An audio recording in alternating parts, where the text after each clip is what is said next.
जय झूलेलाल। मुंहिंजो नालो कृतिका वलानी आहे। मां चौथे दर्जे में पढ़ंदी आहियां।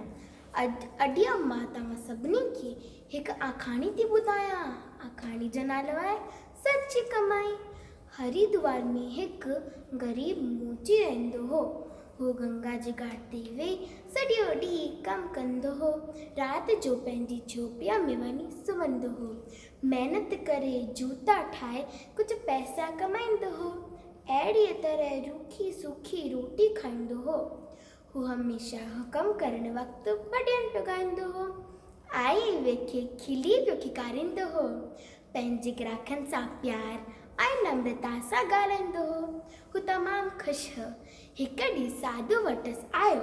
साधू पंहिंजी झोलीअ मां हिकु पथर कढी ॾिनीसि ऐं चयईंसि, हीउ पारस जो पथर आहे। लोहे खे सोन में बदिलींदो आहे। तूं पाणे वठी रख।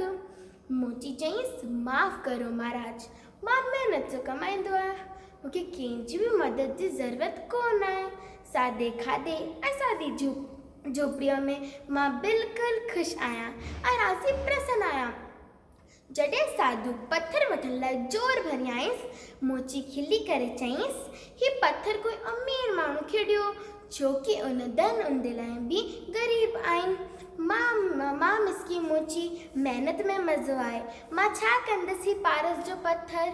मोची साधू सम्झी वियो, मोची लालची कोन आहे।